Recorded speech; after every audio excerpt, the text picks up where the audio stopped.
Selamat malam Bapak Ibu sekalian. Perkenalkan, saya Dr. Herlina. Saya seorang dokter umum. Saya lulus tahun 2000. Saya tinggal di Malang, walaupun sebetulnya saya orang Pare Kediri. Malam ini sebetulnya saya diundang oleh Kalbe untuk hadir dalam acara ini, namun karena ada kendala, jadi saya mohon maaf sebelumnya.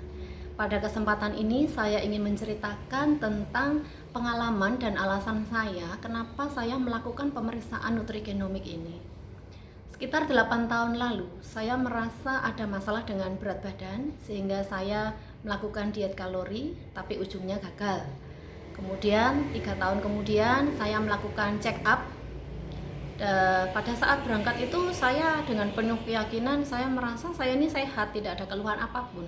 Dan saya merasa bahwa mungkin hasilnya akan baik-baik saja. Namun yang terjadi adalah sebaliknya. Hasilnya cukup mengejutkan karena saya ternyata banyak kelainan di dalam tubuh saya, misalnya jantung bocor VSD, ada tumor lever di 3 tempat, ada kista lever, polip empedu, ada ginjal bocor, dan ada beberapa tumor jinak di dalam rahim. Cukup mengejutkan dan membuat saya shock. Tapi momen ini menjadi titik balik saya untuk saya lebih mengatur tentang pola hidup saya, khususnya dalam hal ini adalah makanan, sehingga saya menerapkan diet raw food, di mana di dalam raw food itu saya mengasup lebih dari 70-80% buah dan sayur mentah dalam menu harian saya. Kemudian setelah 2 tahun saya check up ulang, ternyata beberapa tumor tadi mulai ada perubahan, dia mulai mengecil tapi belum sempurna. Dan di awal tahun ini saya baru mengenal tentang pemeriksaan nutrigenomik. Sejujurnya di awal-awal itu saya merasa bahwa pemeriksaan ini terlalu mahal dan percuma, karena dalam bayangan saya raw food itu adalah diet yang terbaik, diet penyumbang nutrisi terbaik untuk manusia, di mana dia enzimnya utuh, antioksidannya utuh, vitaminnya utuh, sehingga kita bisa mendapatkan manfaat. Tapi setelah saya mendengarkan penjelasan secara langsung dari narasumber yang dihadirkan waktu itu, saya mulai tersadar dan berpikir, jangan-jangan ada komponen buah atau sayur yang malah kontraindikasi dengan kondisi gen saya. Dan ternyata betul. Contohnya mesti vitamin A. Selama ini wortel, labu merah adalah menu makanan saya. Saya biasa konsumsi dalam kondisi mentah, saya parut atau saya jus gitu. Tapi saya juga heran dengan saya konsumsi seperti itu, tangan saya itu kuning gitu dibandingkan dengan anggota keluarga saya. Dan saya pikir mungkin terlalu banyak gitu aja. Saya kurangi. Tapi begitu saya konsumsi lagi tidak dalam jumlah banyak, dia kuning lagi juga. Nah, ternyata terbaca memang di dalam pemeriksaan gen ini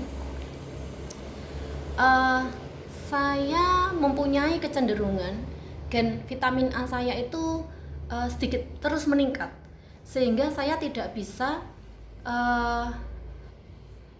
mengubah beta karotin atau zat warna yang ada dalam buah dan sayur berwarna kekuningan untuk menjadi vitamin A, dan itu akan menumpuk dalam jaringan tubuh saya. Kemudian contoh yang kedua, sebagai router, sebagai pemakan makanan mentahan, saya menyetop semua menu hewani. Saya mendapatkan protein dari nabati, golongan tempe, tahu, cambah, kacang-kacangan, kacang almond, kacang mente, dan aneka biji-bijian seperti seed, chia seed, dan sebagainya. Tapi ternyata komponen tadi itu adalah fitoestrogen. Dia penyumbang hormon estrogen dalam bentuk nabati yang cukup besar.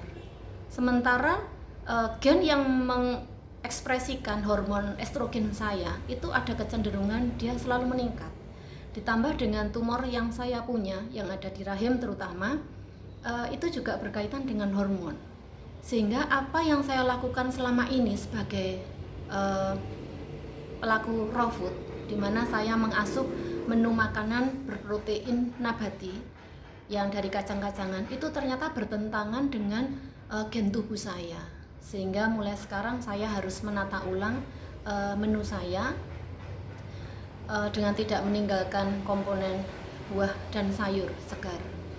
Kemudian contoh yang ketiga adalah yang menarik bagi saya. Selama ini kalau saya mengeluh tentang berat badan, memang dengan raw food selama ini yang saya jalankan, saya sudah mengalami penurunan berat badan, tapi ada titik stagnan di mana dia tidak bisa turun lagi gitu ya. Sementara kalau dihitung dari body mass index masih agak di titik kelebihan. Nah, setelah saya mendapatkan buku ini, kemudian saya dijelaskan tentang gen gemuk yang saya miliki. Ada beberapa bahan makanan yang harus saya hindari. Dalam waktu 1 minggu, berat badan langsung turun antara hampir 2 kilo. Dan itu cukup menyenangkan bagi saya. Mungkin demikian penjelasan dari saya. Dan berdasarkan dari pengalaman saya, mungkin ada kesimpulan yang bisa kita petik bahwa kalau orang tidak ada keluhan itu belum tentu sakit. Kemudian yang kedua, berikan apa yang nutrisi yang tubuh perlukan, bukan yang lidah inginkan. Karena tubuh kita semakin hari mengalami proses oksidasi dan sebagainya, kita akan mengalami penuaan, kerusakan sel, sehingga kita memerlukan nutrisi yang memang diperlukan tubuh, bukan yang diinginkan oleh lidah. Karena rasa enak makanan itu hanya sebatas di lidah saja.